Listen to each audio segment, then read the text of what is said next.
something to. That's pretty cool that he gets paid. Chris, we were just talking about Kent's son, who, besides being a bartender, makes money playing games, and 1,000 people watch him and pay. Really? Yeah. Yeah, he's a streamer. Yeah, he does it. He has a couple of different servers. He's been doing that for years, and so um, he's a bartender at the Denver airport. So those guys make big money. There's guys who've been there since it opened 20 plus years ago, 25 years ago, whatever.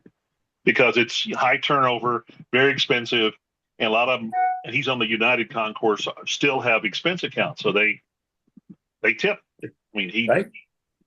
he made more money a couple of days ago than I made in a whole week or 2 weeks with your father's mustache. So Yeah, we and never so made it gives him money. 4 days to game. Oh, that's pretty cool.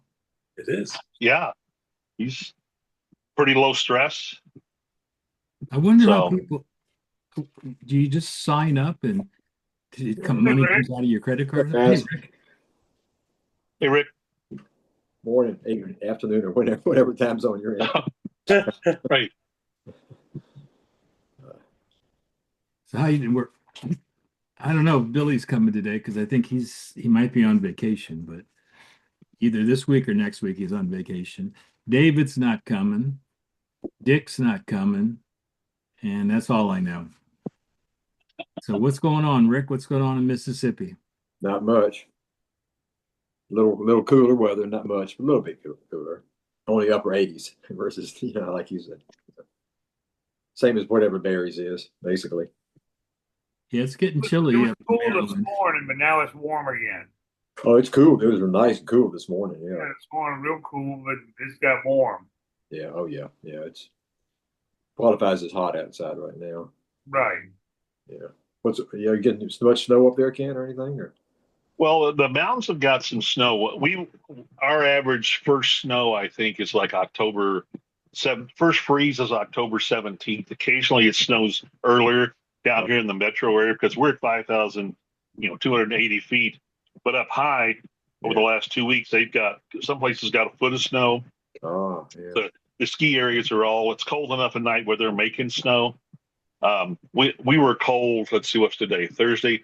On Monday, I think the high here was 51, which is normal is 67 this time of year. We're about 85 today, but tomorrow it's back down to around 70, which is really nice. And at night it's That's low beautiful. 50s. That's if it could just stay autumn all year, Yeah. because I don't really like it when it's below zero. I used to when I skied and stuff before I got old and my knees got bad.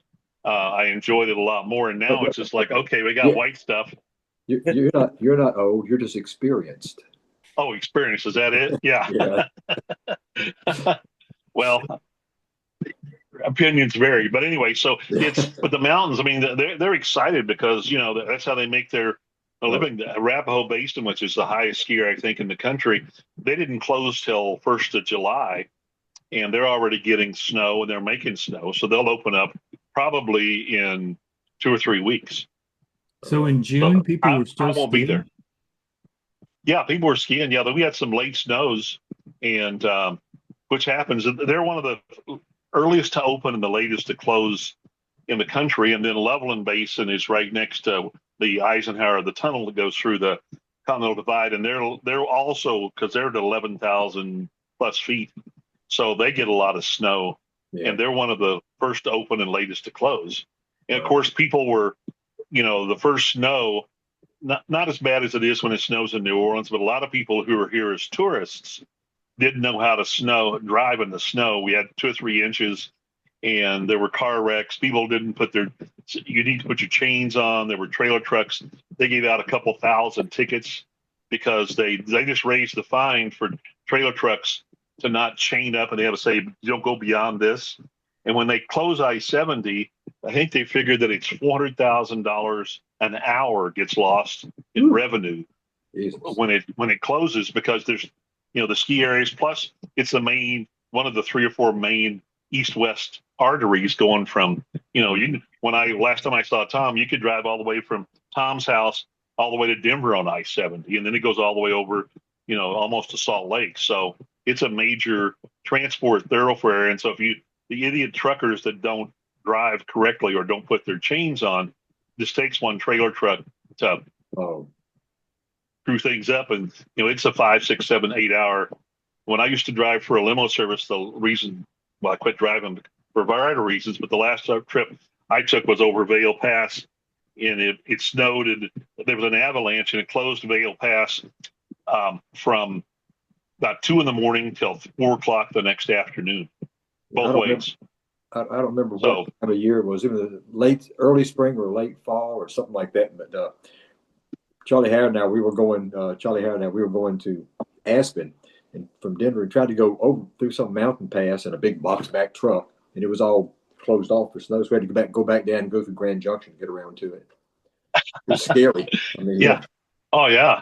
I remember. Yeah, that's it's probably since you did that with Charlie, they built I-70 all the way out to what they call Glenwood Canyon, and there was a rock slide there. So one of the trips I made to Aspen, from the airport to Aspen, it's about 5 hours ordinarily, and this took 12 because Glenwood was closed. So I had to get off and go up to Steamboat Springs, almost all the way to Grand Junction and back.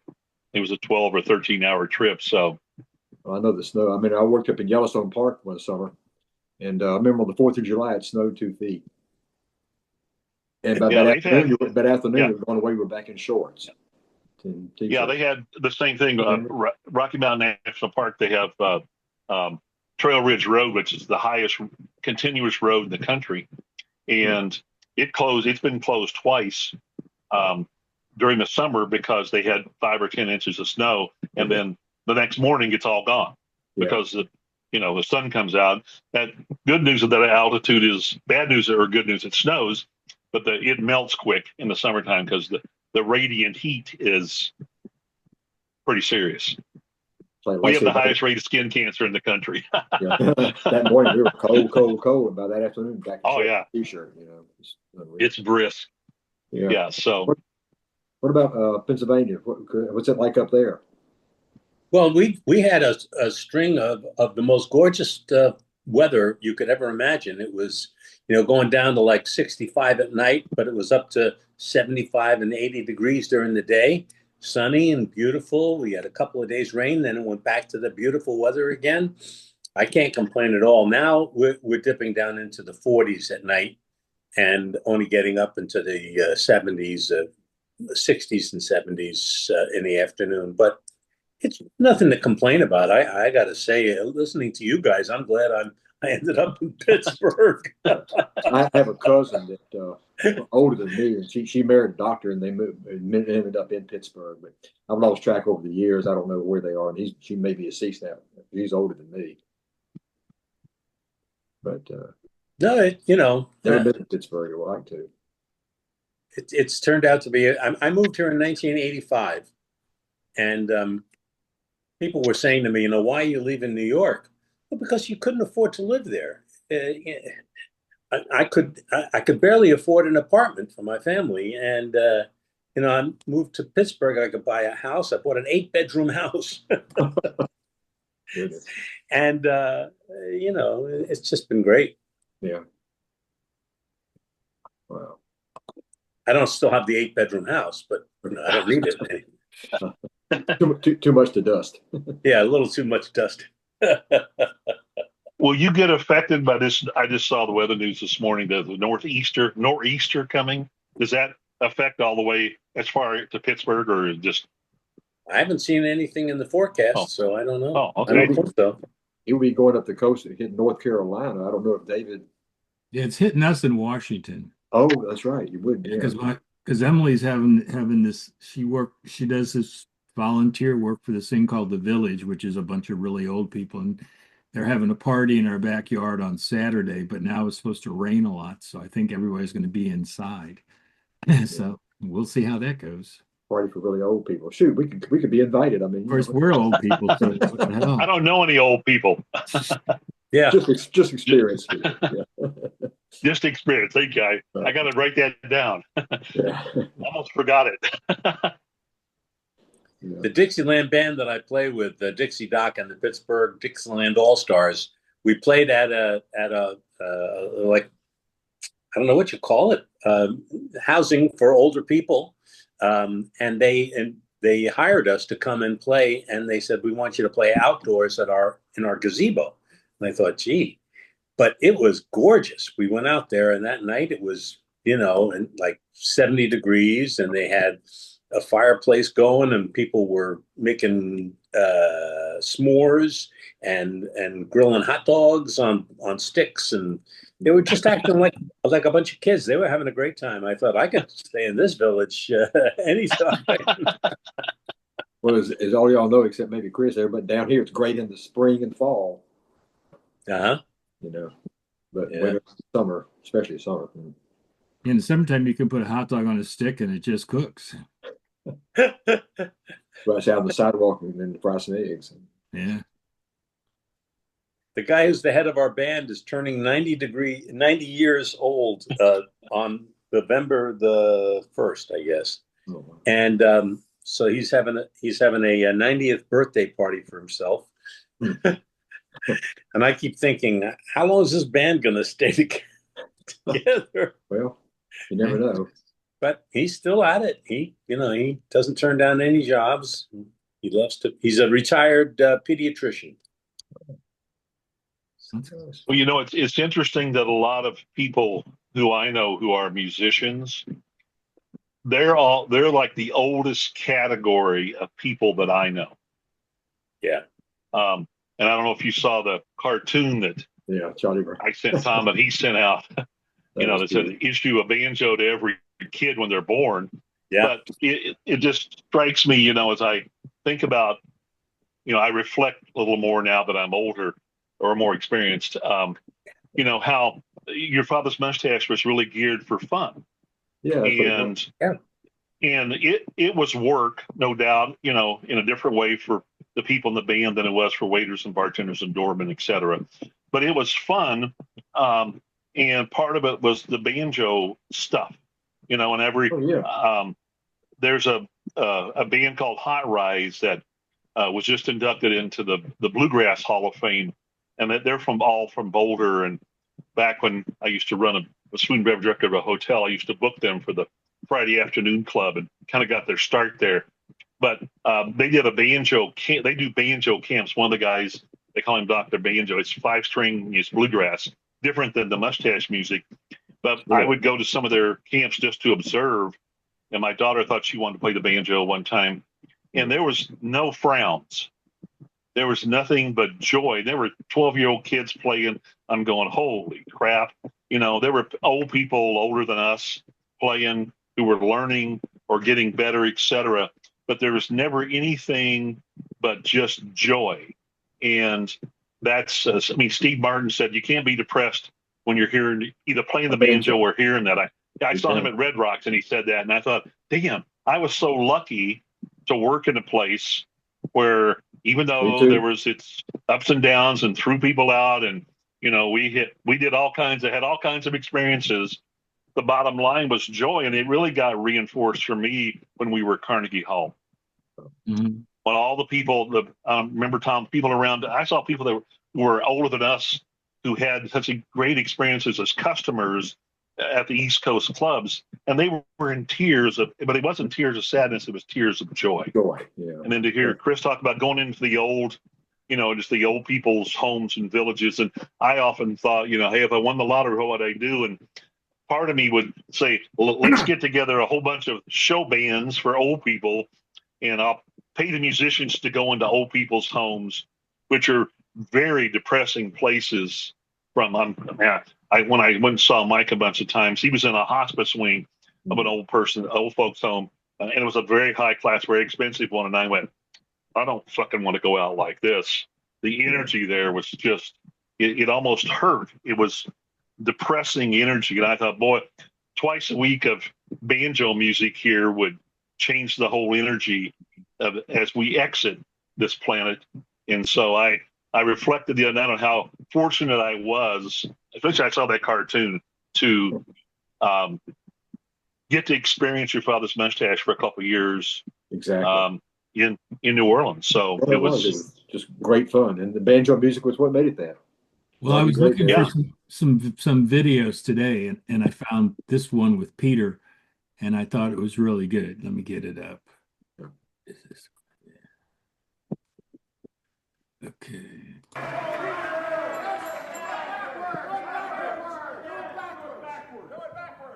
Well, you put them all together, they spell mother. That's not, here's the beginning. Yeah. I'm here to sing a sentimental song. It's about my mother. And I do, just showing temple impersonation. It's entitled Mother. And this is not just any tune. This is a tune that you spell out with your entire body. I do have to make a costume change, so bear with me.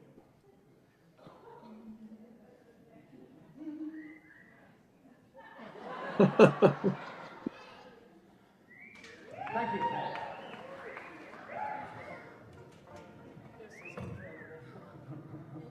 Hey guys, I got to jump off here for a minute. Okay. And as for the million things she gave me, oh, means that Hello? she's only growing old. Tears for the tears she said to shave me. What did he say? H is for her heart, as pure as gold, as pure as gold.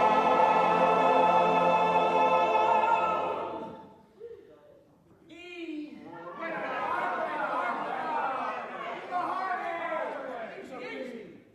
You mean the biggie. E is for her eyes of love light burning. R is right and right, she'll always be. Well, you put them all together, they spell mother.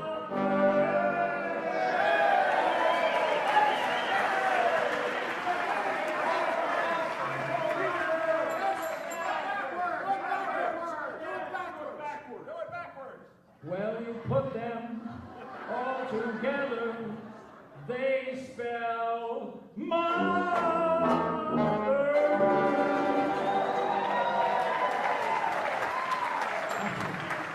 It's a word that means the world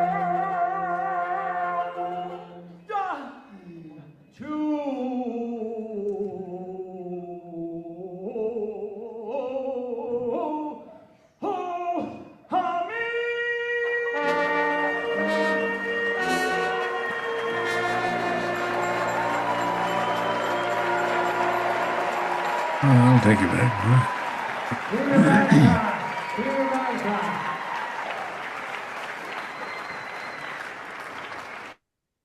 What a piece of work. Yeah. Yeah. Again. That'll take you back, won't it? Oh, man. So Kim, how you This- doing? Not too bad. You all?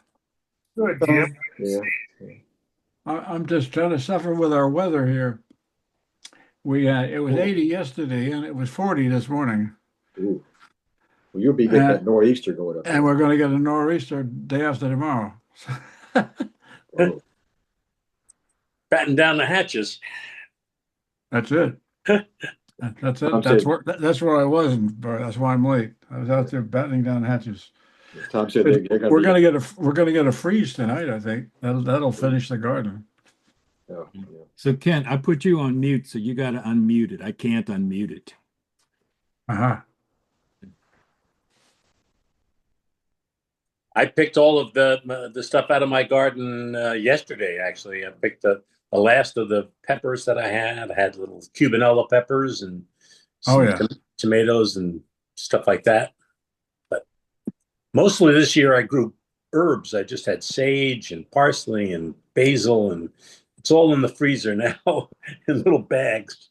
Sure. Ready for the winter. Yeah, we grow the parsley grows all winter. We keep it under cover out there. Little tent. Yeah. Keeps the snow off, and the frozen ground doesn't seem to affect it. Hmm. That's interesting. Yeah. But the basil we grow in a pot out on the deck, so I can just bring that inside. You get a good bit of snow up there? Um, in years past, we used to get like 40, 50 inches in a year, but last year was like 2 snowstorms. So, Less. Yeah, we hardly ever get snow, and we used to get it a lot. We had one last year for the first time in, I don't know. No one in my family had seen it before, really. oh, that's funny. They had about 2 or 3 inches here, I think, something like that. Uh, it- Well, this is a video that has Joel thanking everybody, and it's like 5.5 minutes long. So I'm going to do the front of it, and then I'm going to skip to the back of it because there's something in the back of it that I want you to see. okay. Sounds good.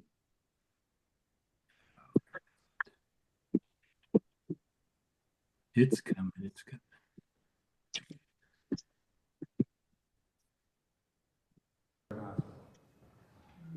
Because if it weren't for them, I wouldn't be here.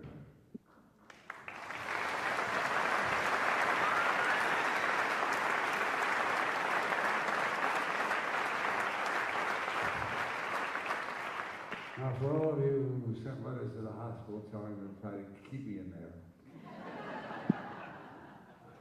Anyway, I happen to have the surgeon here tonight. He's hiding in the corner someplace. He doesn't want to be blamed if anything happens to me, but I'm fine. Secondly, I'm grateful, of course, to all of you for coming. There's so many friends, people who came from all over the world, just to hear this junk for the 45th time. I even have some of my roommates at Harvard Business School who heard me practice for 2 entire years at Harvard Business School. Everybody else was in the library. And I pride myself on having never been in the library the whole time I was there.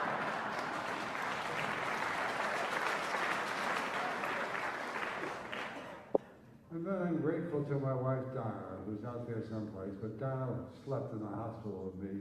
No, that's her own thing. She slept beside me in the hospital for 40 days, which is a quite remarkable achievement.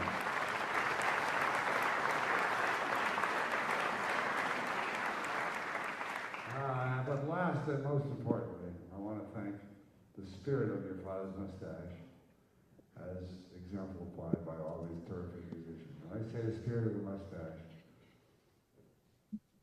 give you some historical perspective. We were the only bar in Boston and New Haven not owned by the mob. Cool.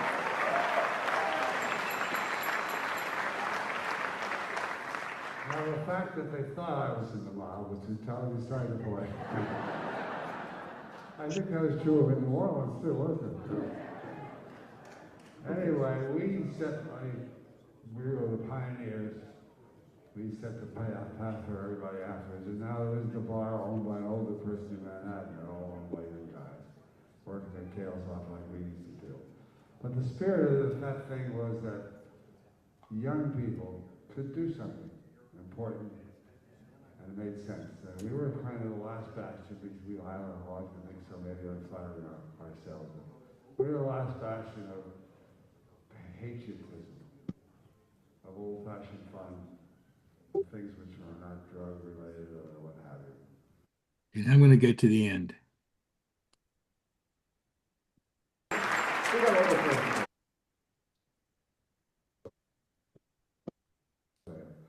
And they're all in this group here. So, thank you all very much. Hold it, Bill. Hold it. Hold it. He's thanked everybody who needs to be thanked, but there's one person who needs to be thanked who hasn't been thanked yet, and that's you, my man. So, I got a big surprise for you, so buckle up, here I come. Now we got a little person for you. we all got together and we have a little token of our esteem, if you will. A little treasure for your mantelpiece, I hope. The Golden Banjo Award to Joel Shiloni on his 50th anniversary. Thanks for making it all possible. We love you, old man. We love you.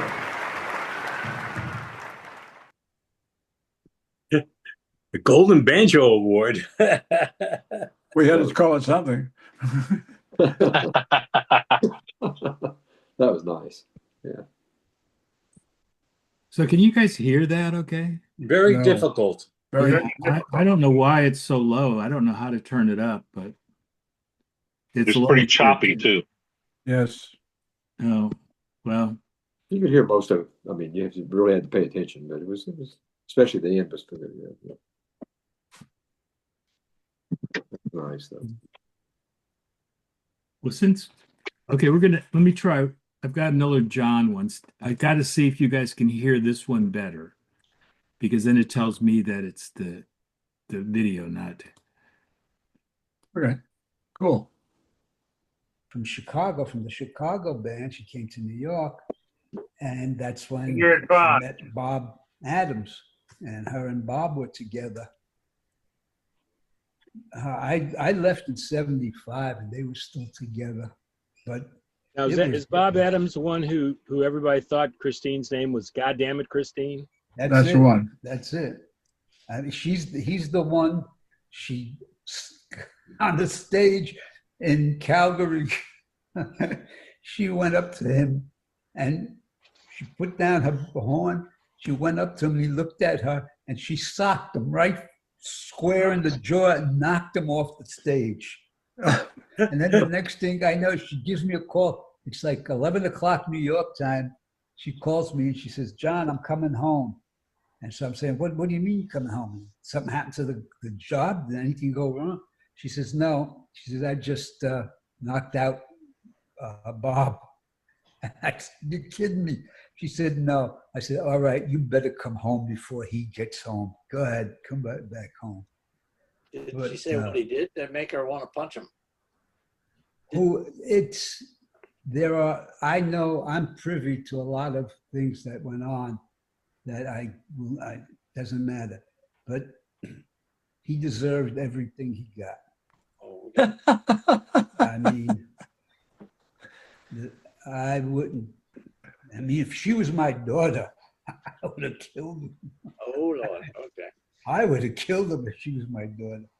But that's the way, and she would always stand up for him. So I mean, it wasn't my job to stand up for her.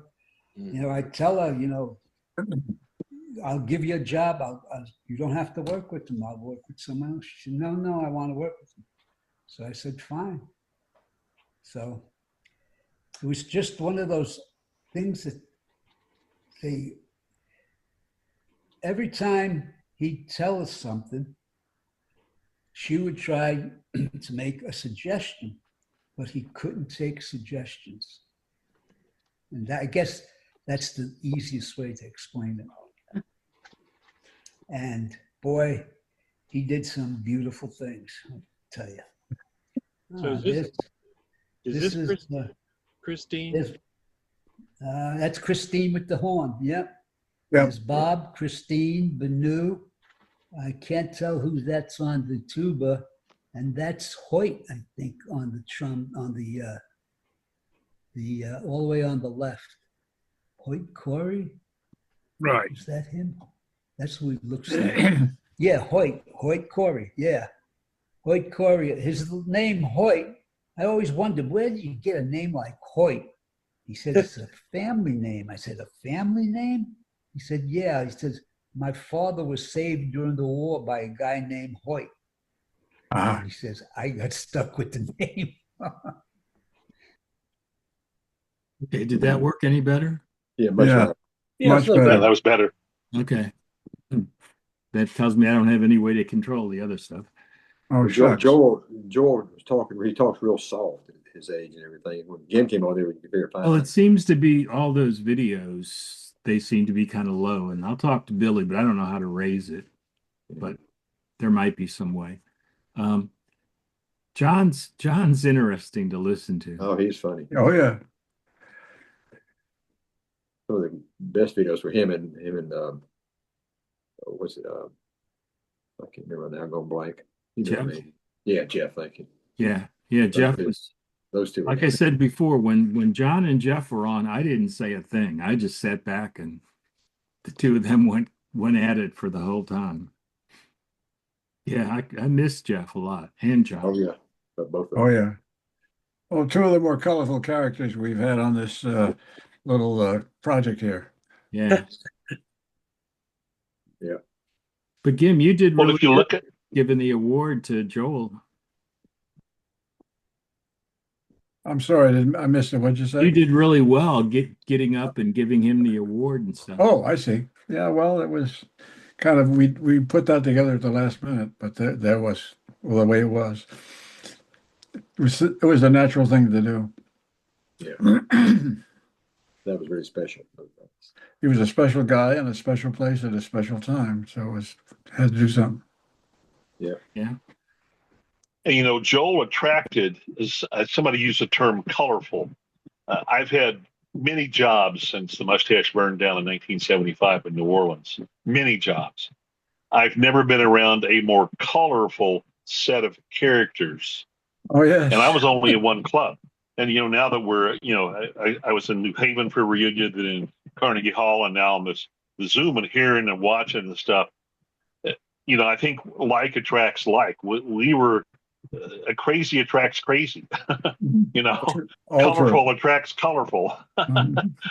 And I've been around a few colorful people at other jobs, but nowhere near as colorful as the collective group of your father's mustache colorful lights. So yeah. Well, one of the things that the whole club system was built on having guys in their 20s. With that would attract the girls, and that would attract everybody else, and so you tend to be a little wilder when you're 23 than you are when you're 43. So that's kind of the way it works. Or 73. Or 80. On the other hand, I ain't slowed down since, but that's another story.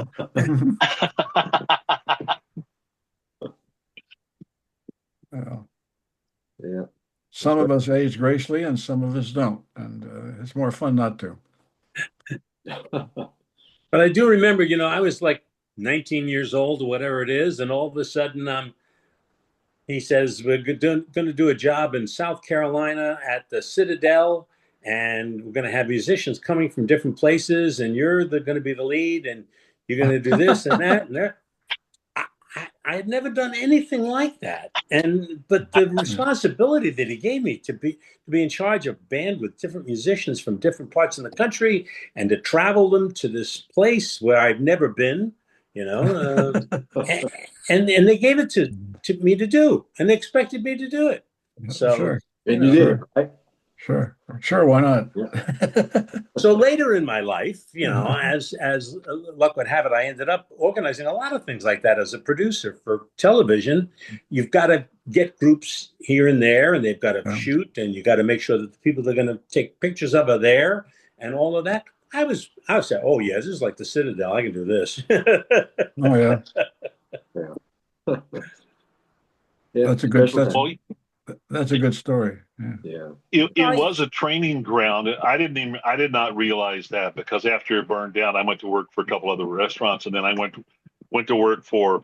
I was food and beverage director of a place in Boulder. It was Hilton Harvest House, which Newsweek wrote up as having the world's largest happy hour. Oh yeah. And on a Friday afternoon, the first time I was there, we went through 5,000 cases of beer in 2 hours. Good grief. We had 41 bartenders. We had 41 bartenders and 20 doormen and 20 cocktail waitresses and 10 beer runners. It was this 5-acre beer garden. Good. And it was overwhelming to most people. And I thought, fuck, this is just a big Mardi Gras. Yeah. because I had been, I'd been through three Mardi Gras or whatever on Bourbon Street, your father's mustache. That wasn't intimidating. It was crazy as hell. But so like you just said, you learned how to produce things. Joel gave us, I never appreciated it near as much at the time, the systems and everything, the freedom, all that stuff, as I do looking back. Mhm. Yeah. So another hats off to Joel for doing all that. Yeah. So Hey, Roger. Hey, Roger.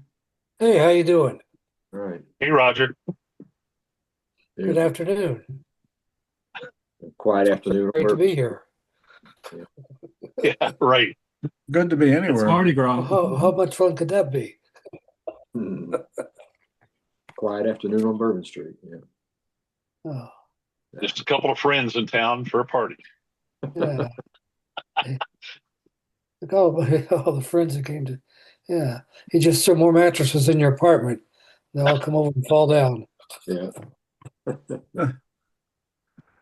Well, Roger, everybody was talking. We were watching a few videos that had Joel in it, and they were talking about Joel and how much he worked with a lot of young people and stuff. And the whole time they were talking, I was thinking of you and how you would show up and he would go somewhere and let you run the thing for a while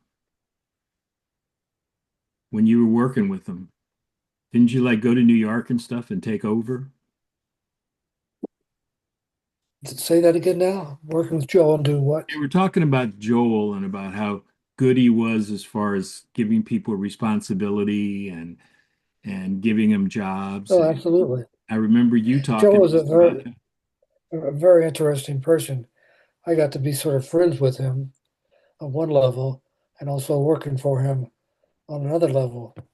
But he was sometimes is very difficult for some people to understand because he moves very quickly from one subject to the next. And sometimes he'd fire a whole band and I had to put it together and bring another band in. But he was great to work with for me. He gave me a lot of opportunity to make my own decisions, and he would back them up. And anytime he had a project, he'd call me and invite me over, and we'd sit down and talk about it. And then the next thing I know, we were planning a fair up in New Haven. I'd say, we're going to do this, do that. I said, okay. He said, well, go ahead and take care of it, put all the people together. I have to go out of town. I said, oh, thank you, Joe. Oh, yeah. That's the way he would work with me. And he would call me from wherever he was and say he's coming to New Orleans. And I said, okay. He said, well, do we have some friends we could go out with? I said, this is before he's married. I said, oh, yeah, I think I could arrange that. Then we would go to some restaurants. One time, Joe dressed very loosely, dirty tennis shoes, Oh, yeah. his band pants out. And then we walked into a couple of restaurants. They wouldn't let us in because of the way he was dressed. But he was, and he was full of ideas constantly. Yeah. And even when he was running for office up in New Haven, he'd had these 3 or 4 pages he'd send me out of all the things he was going to do. And then I said, well, that's great, Joe. It didn't work out for him. Yeah. All right. Of his lifestyle, people didn't understand what your father's mustache was and what it really wasn't like going to work. Go to work Hey or guys, something. Yeah. Yeah, so, How was your band? wow, we're only down to 8, huh? yeah, well, I was listening to one of the late night shows, and they were talking to people about going to work, and they would say, "Go to work? What do you mean?" This is what I do. This isn't work. Taylor Swift said that. She said, "Work? I don't feel like I'm at work. I'm just doing what I love doing, and it's working out." And that's the way it sort of was with him sometimes, and that's the way I felt. I didn't plan on doing what I was doing in your father's mustache, but It worked out great. Wow, that's a great picture. Yeah. They're having a good time. Peter. Yep. 1974. 74. Yes, indeed. Is that a little fuzzy? Is it my eyes? No, it's a little fuzzy. Okay, all right, good. I got to change my glasses. What is that? Okay, all right, all right. It's not a So my little. bifocals. What is this? It's not. It's not a little fuzzy. It's a lot of fuzzy. It's a lot Okay, of all right. fuzzy, but I feel better. I Yeah. feel better now. it had the right people in it. So I used it. I need more beer. More beer here, please. Well, it's 5 o'clock somewhere. Another pitcher of light. Come on. Right. When I was working up in Vancouver, I'd go with some of the guys afterwards, and you go to these hotels, and the one floor is just a huge bar full of people drinking, and the waitresses would have a whole tray full of beer, and they'd come and set it down in front of you, and and they said, "Here's your beer." Didn't make a difference if you had a beer or not, and so you just paid them, and they went on walking around dropping beer off everybody's table. It's there's a cool picture. That's a good one. Yeah. Yeah. Dalton Diamond over there, Jim Yep. Hazlett, Neil Yep, Hunter's there, and Irvin. What's that guy's trombone player's name? Bison and Jimmy Heaslip. Irv Eisen. Yeah. He has a Scientology Yeah. tag on his trombone. It must be New Orleans with the Dixie flag. Oh yeah. That's right. I remember when Jimmy Hayslip came to the New York club for a while. Oh yeah. He was such an impressive player and a sweet guy. I just was very impressed with him. And then I can't remember if he went off to Chicago or where he went from New York, but he was there long enough that I got a chance to play with him several nights. He started playing in St. Louis, Oh, is that what it was? Yeah. and then he came to New Orleans for a while, and he was a very interesting person. His brother wrote a book about him. Yeah. It's quite a Yeah. book. It's quite a It's, book. The Hard Way Down or something like that. Because he just drank a lot, but you'd never know it. You know, he was well put together. He'd talk and Yeah, he did drink a lot in those days. He quit after I think he after I had my experience with him in New York. He was drinking then, but he quit after that, and that's what I've learned in the book. Yeah. I may even still have that copy somewhere, or did I give it to somebody? I don't remember. I still have mine. I think he played for the Dukes of Dixieland too. Well, after he left the Mustache around 71, he went with Pete Fountain. Pete Fountain. That's what I'm thinking of. Right. I saw him again. Well, years later now, but years later from then, but a long time ago now. Working with a jazz. I'm trying to remember the name of it. Out of St. Louis, and I think he was from St. Louis originally. Right. And he played, and it was a wonderful jazz band, and he played the festival circuit. And the band I was working with, we would encounter him. We were doing the circuit as well, and I would run into him probably half the time. And it was just delightful to see him again. Yeah, he was a great person. Yeah.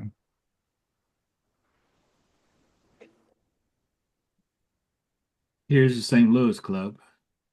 Wow. That's so How fun. long was that open? Not that long. I don't know, maybe 3 years. Yeah, I was thinking 2, but maybe it was 3. Yeah, it might have been to two. Well, They were Gim, at you Campsite were Square. manager there for a while, weren't you? What's that? Hey, Gim, didn't you work at the St. Louis Club for a while? I opened it. So I was there 3 days. 3 days, and that was it. Oh, They had a place right next to that made great sandwiches. Trying to think the I name don't of it. remember that. And I used to fly up from New Orleans to St. Louis, out to Denver. Then I'd reverse my trip and come back the same route. Yeah. Those are the days when you just jump out on go in the airport and you have a beer in your hand, maybe you could walk right on the airplane and sit down. Oh, that's true. I remember those days. That was funny. And the route I was on, I got to know some of the stewardess just because of their flight schedule. Sure. I was coming in one time and I had a beer cup in my hand. This, Roger, get on the plane. We're getting ready to leave. It's okay. In those days, they had those tickets you could write your own. They were prepaid. I used to travel. I was doing some consulting for a restaurant company. The guy was very wealthy, and he handed me about 50 prepaid write your own tickets, and this is like 79 or 80. And I could go to the airport. I was in Phoenix at the time, and I used to fly to Albuquerque and supervise lunch there and fly back to Phoenix. And he just said, here, you can just travel all you want. And literally, you wrote your own ticket. Yeah, I used to get on the plane from Washington to New York, and we didn't even have a ticket. And they'd come down the aisle with a little machine to get a ticket. Yeah. So they didn't even know who you were when you were. Well, I don't remember any of that. Like you get on the plane and they you buy your ticket on the plane. Yep. Like the conductor on a commuter rail. Yep. Yeah, I used to go back and forth to DC all the time from New York City, maybe twice a week, maybe. I remember handwritten air tickets. A piece of paper you give that, and the stewardess collected the tickets. I remember, yeah. For a while, People's Express had like a kiosk where you could go and put your card in and get a ticket. I remember People's Express. $19, I think. That and World Airways. Yeah. Oh, the simple times. Jeez. Yeah, but after 9/11, everything changed. Oh, that's the truth. That's right. A lot of it changed before that. I mean, there was a lot of modernization of the trains, of the planes rather. I recall the Boston New York shuttle on Eastern Airlines. It was like $14. Eastern. $12 off peak, $14 rush hour. You could get on, and the planes ran every hour. Mm-hmm. Every hour going one way, and then the other half hour coming the other way. And I remember I couldn't wait till we got up to cruising altitude to light up a cigarette. I was smoking. That's right. Then. Smoking and non-smoking. I was smoking then. I remember that. Yeah. Then they had smoking behind like row 20 or something like that. There was no smoking in front of that. Yeah, they didn't think the smoke was going to drift. Fat lot of good that did. Yeah, the smoke wasn't loud in front of row 20. That's like no smoking sections in restaurants or smoking sections. Right, that's ridiculous. Yeah. A couple of the airports have smoking rooms. Atlanta has a smoking room. Yeah. I was just in Japan. They have smoking rooms in the airports. Yeah. How was your trip? Yeah. Unbelievable. Great country. Terrible food, but great country. Terrible food. Oh my! I don't even eat cooked fish, No. let alone the crap they serve us right out of the water. I mean, I don't eat any of that stuff. But the country's amazing. So polite. You don't see one piece of trash on the ground anywhere. Even we went on the bullet train. You know how the tracks in New York are loaded with bodies and paper. Nothing. Clean as a whistle. People are nice. So I can imagine what it's like when they come over to New York. Oh. Wow. It's They look But it forward was a to good it. trip. It was a good trip. Now we're thinking where to go next. It's culture shock coming from Denver to New York. I can't imagine what the Japanese may think. I had culture shock when I went to Denver for a few weeks to the club. Wow. It was amazing. When I went back for the Carnegie Hall thing on the way took the shuttle from the airport, and my kids, none of them had been to New York, and so I filmed all the way from LaGuardia to downtown to the hotel, and I showed them. They went, "What is this?" It's a bad movie. Yeah, at that time we lived in Boulder, which was 100,000 people, and so their worldview was pretty mellow. Really? And they went, "Why are the streets so dirty? What is that? That's a bumper of a car. That's a You should tell them that's they a were just tire." cleaned. Yeah, right. Culture shock. I can't imagine what it's like people from Japan coming here. I can't imagine. Yeah. But it was great. We were able also, because of the weather, to go up Mount Fuji. Oh. 70% of the tourists could not go because you can't see it. Oh, really? We caught a lucky day. It was nice. Oh, wow. That's good. And Hiroshima was great. So Mount Fuji's the most touristed, number one in tourist attraction mountains in the world, and number two is Pikes Peak in Colorado. Oh, I've really? never been to Pikes Peak. Did Did you climb it? Well, you Wait. can, yeah, you can, but it takes a while. But they have, what the song that says, God bless. No, is it from Waves of Shining Grain, Purple Mountain's Majesty? That was written by a lady who went up to Pikes Peak. That's what inspired her to write that song. How And you about can that? look around, Hmm. and if you look toward the Purple Mountains or above the fruited plain, you can look out, and it looks like you can see Kansas.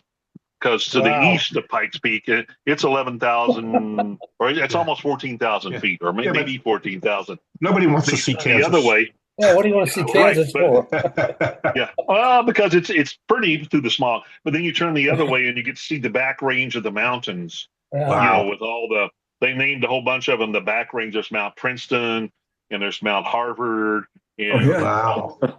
all those stuff. It is an extraordinarily impressive place to be. You go up in July. They had snow July 4th up there or something. So, but Mount Fuji's number one and Pikes Peak's number two.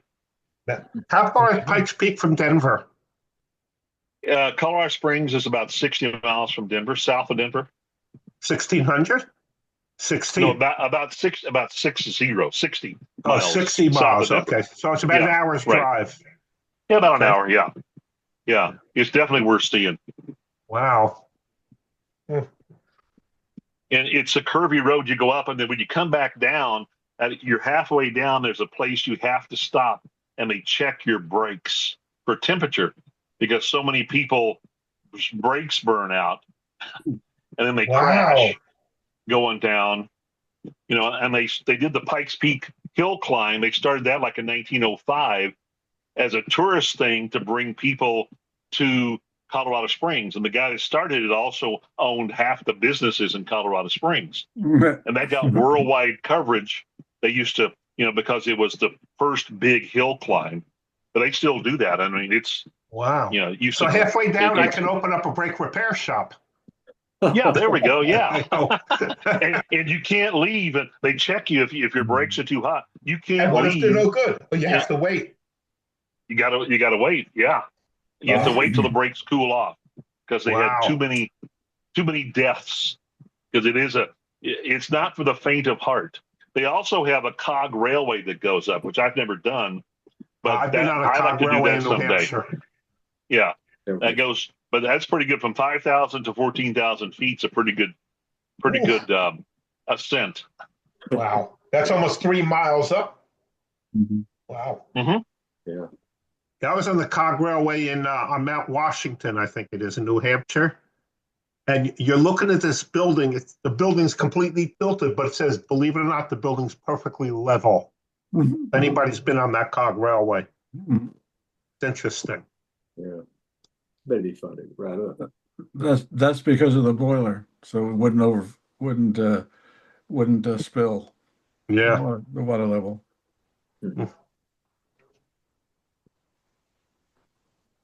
Well, here's this is my favorite picture of Joel. Oh, yeah. That's New Orleans. Yeah. New Orleans, Rizzo's restaurant. Reason. How many pieces did you get from there? How old do you think he was More- there?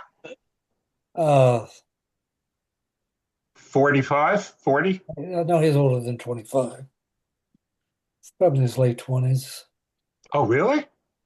I would think so. Mustache down there didn't open until 64, 65. 65. So when was he So he was- born? Yeah, Hmm. good picture. Uh-huh. Hmm. Good. Tom, did you get any pictures that I sent? Today? Yeah, Oh, I'll get them right now. there was one letter in there from Joel. And you guys were asking about working at the mustache and some of his thoughts.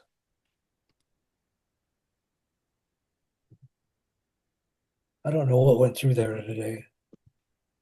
No, did you send them as an email? Did a reply on when you say what day we're meeting, Oh, okay. but somehow I had too many apps open on my computer. Yeah, I can't find it. Photos of no. There's a reply to the email about the meeting today. Huh? Somewhere there. Well, anyway, if you can't find it, I have this letter from Joel giving you some of his thoughts. It's dated August 31st, 1987. And this was after our first reunion. Right.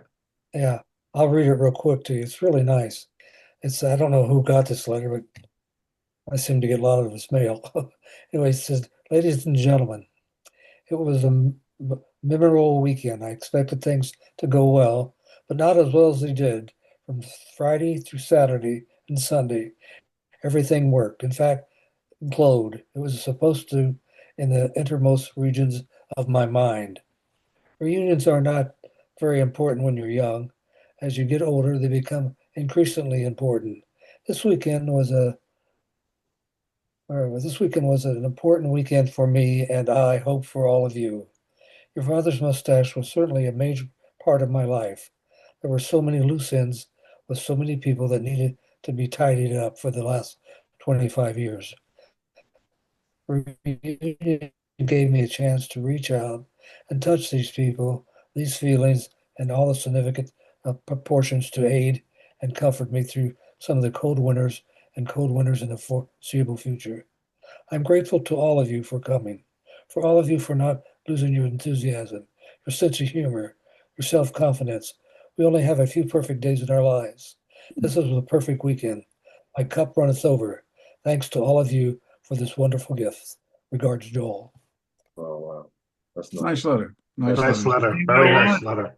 And our small sample of 8 people here today, I think 5 of us were at that reunion. Mhm. 5 of the 8. Yeah. I was there. Barry was there. Yeah. Chris was There. there. Roger was there. Was Yeah. Kim? Were you at that reunion? That's the one Kent in was New Haven. Was that the one in New Haven? Yes. Yeah. Yeah. I couldn't make that. I mean, Yeah, I was there. Yeah, I couldn't make the 25th. Yeah. The 25th I couldn't make. I was stuck in Paris. Oh, Oh, That's a shame. Yeah, really. We feel bad for you. Yeah, right. I hate to cut it short, but I gotta go. I've been paged from the kitchen that I gotta go. I'm cooking tonight, so I better get What are my you ass. cooking? What are you cooking? Let Chris know. Well, we're gonna open up an old bottle of old wine and have some lamb chops Oh, that's Nice. good. Oh, that's good. with Don't forget the mint jelly. with wild rice and the sheriff is making not hollandaise but the other stuff, béarnaise. Oh, beignets? Ooh, Yeah. sounds good. great. Yeah, it does. But I gotta get there to do my part. So We'll be over to Have a help. good dinner again. yeah. See you around next week We'll if you see you want to shortly. Yes, it is about that time. Yeah. In fact, I got to go too, guys. We'll see you. Yeah, sounds good. All right, Barry. Okay, Hi, Barry, everybody. take Bye for care. next week. On there. All right. Next We'll week's good, we'll right? be here next week, so just come Great. back. All right. Okay, guys, Bye, have a good y'all. week. Take care. Stay everybody. safe. See y'all next week. Yeah, Roger, Yeah. if you can Safe. resend them because I couldn't find it. Just resend them for next week. Your pictures. What's Roger. happening? What's Yeah. going to happen next week? Yeah, I'll be here next week. Okay. I'll Whose be- pictures do you want? Well, whatever ones anything you have, because Okay, I sent you a bunch a couple of weeks ago. You probably showed them. probably. But did you send them to me or Billy? I don't remember. I Yeah. don't remember what I had for breakfast this morning. You kidding?